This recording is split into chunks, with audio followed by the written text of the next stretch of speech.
Hello, my name is Miss Graham, and I'm a fifth grade math science teacher here at Windsor STEM.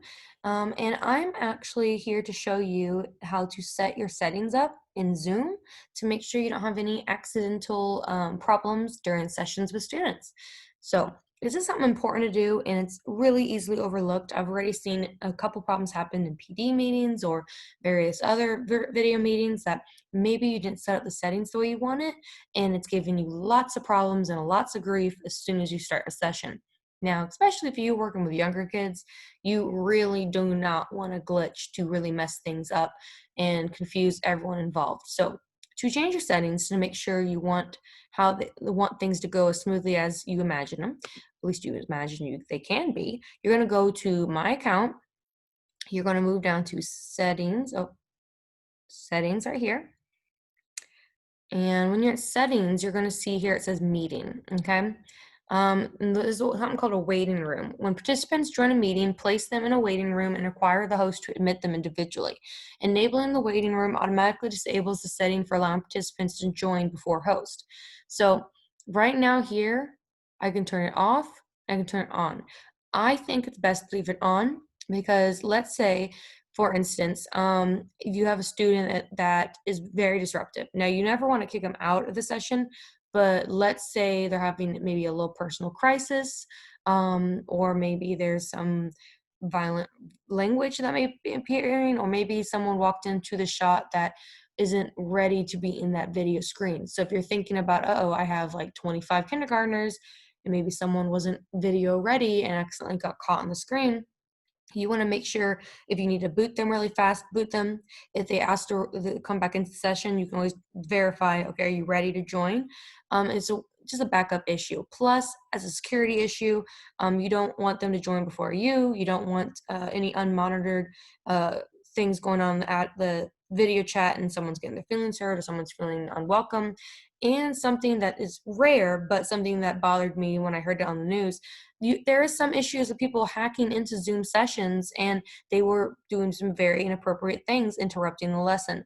So you really want to make sure you don't have any unplanned guests and somebody who wants to be rude and hateful towards children just because. So this is a good security thing because it pops up and you have to admit them. It says, hey, such and such wants to join. And if you don't know that name and you don't know why they'd be joining, you don't know who they are, you can literally say no. You cannot enter our chat. It's very rare for them to be able to get all that info, especially if you have a password, especially if you have a URL, yada yada, then it should be kind of hard for them to do so, but it never hurts to have an extra thing put in place. Now, of course, this is locked by the admin, which I 100% agree with. The cool thing is you can actually change it all the time. So there's actually an edit tool here if you wanted to change a passcode for them. I'm not going to change it now, obviously, but I'm going to change something simpler so my students can remember.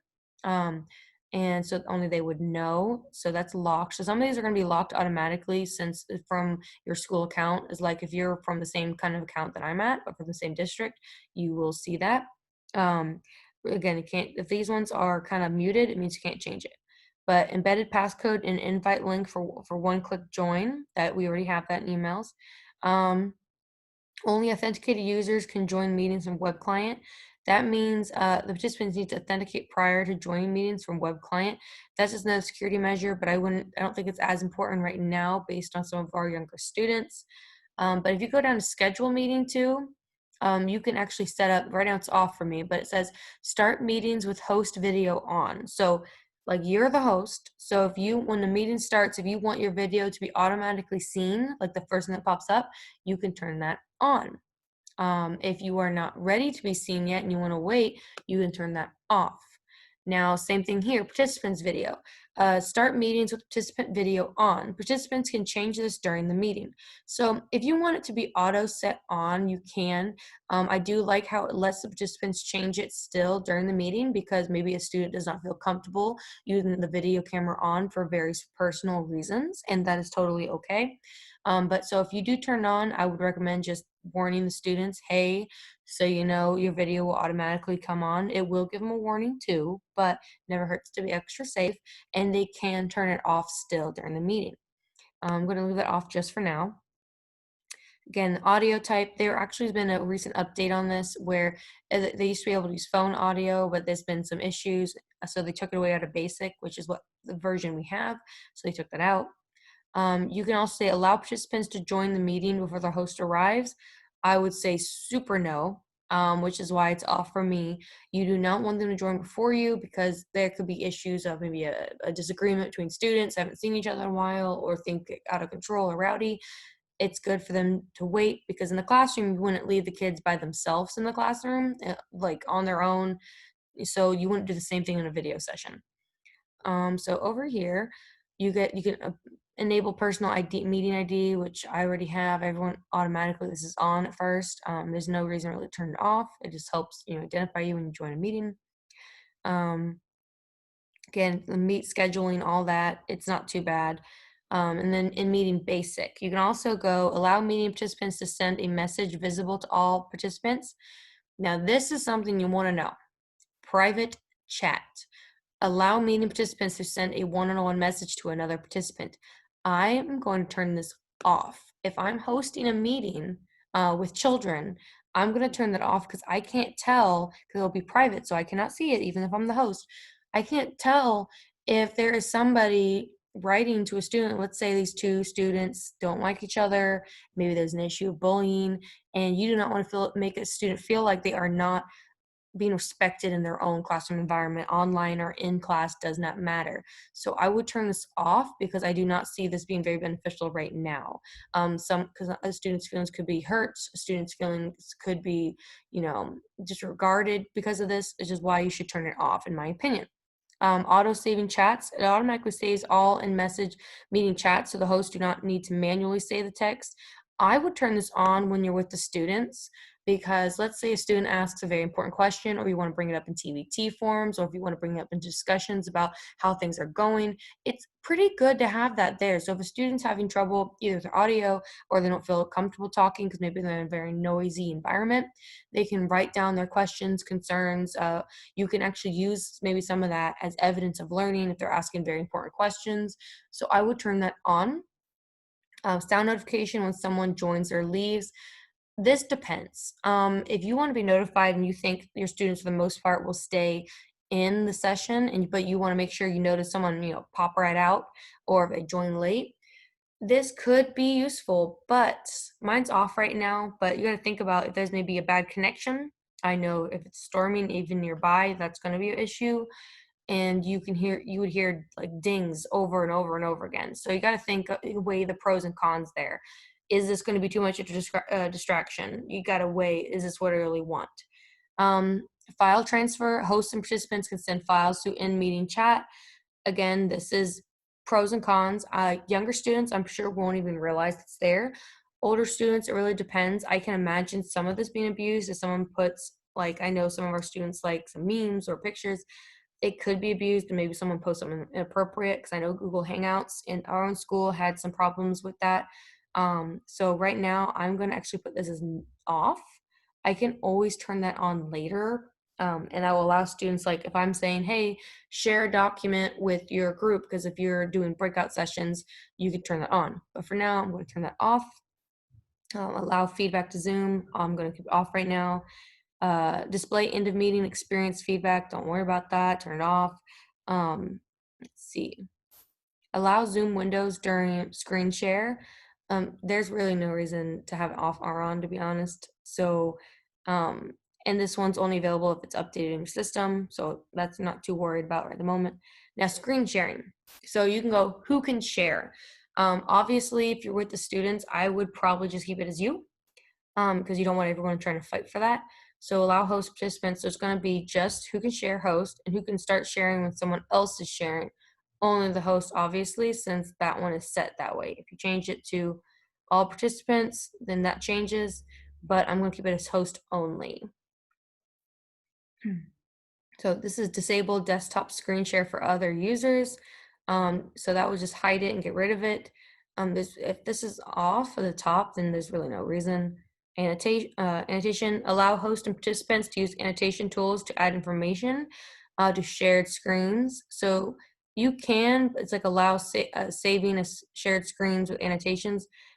Now, The only problem I see with this is somebody might play around with their screen and add stuff, so it wouldn't be bad just having only the user who is sharing can annotate. I'm not gonna edit it right now because I wanna look more into that and do the pros and cons, but that's something there. Also, sharing a whiteboard is an excellent tool to use when you're in Zoom. Um, and you can allow saving the whiteboard content. I would keep that up because if a student, maybe an older student who knows the computer a little bit better, they can actually save what you wrote. So let's say you did a whole math lesson, which is something I will do, and they want to go, I want to save that for later. I need that. So that means they can save it. Now you can also auto save, and it would save as a PDF or a picture image. It's really that would be okay too. The students might have trouble finding it if they're using certain devices. Might not always work if they're using different type of device, but that's actually not a bad idea. Again, I'm gonna go more detail about this later on, um, when I do it on my own. But remote control during screen sharing, the person who's sharing can allow others to control the shared content. That one, the remote control thing, this can be handy if you're using another app. There's actually something I was going to talk about later called if you use Notability app on maybe another device you might have, if you have your phone, an iPad, vice versa, you can um, connect them. So maybe on one document you're writing notes while you're viewing everybody on your screen, but that's another video altogether. There's so many settings. Really what I'm getting at is you want to make sure you go here and you're working through it. You want to make sure you are knowing what you're getting yourself into. um, so that's why that's very important. You can allow reactions, so that's a little icon on your Zoom thing where you see the little emoticons. Honestly, they're not bad, but if they become a problem in your classroom, like maybe a kid keeps clicking it over and over and over again, and after 20 times you're just done with it, you can turn it off. Um, Allow removed participants to rejoin. Now, again, this is something you might want to bring up. Um, Again, if you're allowing them in, then you already set that on, like mine is set on, so I have to let them in manually. But if you're not doing that and you're using an open session, this will allow you to, like, if someone's trying to disrupt it on purpose because they maybe it's a sibling found the code, or maybe it's somebody who is not supposed to be in there and somehow got the code, and you don't want them to keep rejoining, you can actually turn that off. Like, this is defaulted to off. So if you're removed, you cannot rejoin. And again, removed is different from like just losing connection. If you leave on your own, or if it just internet goes down, that doesn't count. Removing is I'm actually literally kicking you out. That's different. So right now, that's off. I might change it later. It depends on how I feel about it. Now, allow participants to rename themselves. Now, this is interesting. If anyone's ever played Kahoot, you know what I mean. And it's allow meeting participants and webinar panelists to rename themselves. I would not, to be honest, unless there's like an appropriate name already. I don't see that happening because I think it should just be connected to the account they're using. We're going to see how that works. I might test that out myself, but I do not want anybody using an appropriate language because I know after hosting quite a few Kahoots that sometimes kids like to make some funny names. Now, you don't want that funny name on 30 desktops in their homes and their families looking at why is that word on the screen. So, hide participant profile pictures in a meeting. This isn't actually too bad. Again, this depends on what kind of images your classroom's coming in with. Most of my students just like to use anime or sports players. One of my students are like cars. Normally they're fine, but if it becomes an issue, you can literally click this and they'll hide it so they can't see it. And they won't be able to update either when they're in the meeting. Now, this is advanced. So report participants to Zoom, breakout room. Now, this is something you want to do. Allow hosts to split meeting participants into separate, smaller rooms. I'm going to turn that on because that will allow you to have little group sessions and you can actually have access to them, so you can just pop in and out. So you don't have to worry about, oh, I just left 5 kids by themselves in a meeting and no one's watching, just like in the classroom, you want to ditch 5 kids in a classroom. This actually just allows you to pop in and out and you can see their conversations, hear it, and leave messages. So I'll turn that on. Remote support, allow meeting hosts to provide one-on-one remote support to another participant. I'm going to look into that personally before I click anything because we're going to see how that affects the rest of the class. Closed captioning. So you can like type closed captions or assign a participant or third-party device, which is important to add it. I would definitely use that if you have a student maybe with some hearing difficulties, and I would look more into a third-party device, which I can always make a later video on. You could say, and then if you do that, you can save captions. Um, and that's just camera control, virtual background. Here's another one. You can customize your background. As you've seen, people like they'll put like a Hawaiian scene behind them or some funny scene. If you don't want your students to do that, you could turn it off. But honestly, I only see the benefit there because if they're not comfortable with their background being shown to all their peers, because it's a private part of their life, so maybe they have other things on their mind or going on, then it would be actually a good idea to allow that option for them to bring up a fun little screen. Now, I understand you don't want them to be distracted by it, but it's again pros and cons here. You got to figure out what works best for your classroom. Video filters. Now that might actually, you might want to turn off depending on what kind of filters they have. I haven't really looked at them per se because I don't normally do that when I'm in a session. Um, but if they're playing around with like distorting their image, I think there's like maybe a filter that turns you into a potato. Kids think it's hilarious, but you might not want that during a math lesson. I got to see if that is on there.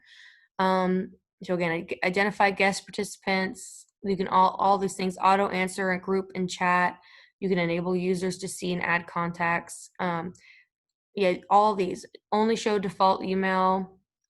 You need to take a look at all of these before you actually set these up. This is saved, so every time you start a session, all your same settings will be there. So you don't have to worry about it there. And when you set up, if you schedule one, you can differentiate more too. Like maybe I want this one to be a little different. That's fine. But if you're just starting a session automatically, then you want to make sure that you are having settings locked in so you don't accidentally forget. Now, here's one that's actually kind of interesting, which is request permission to unmute. So maybe you have a fun student, but they're very, very talkative, kind of like I am right now.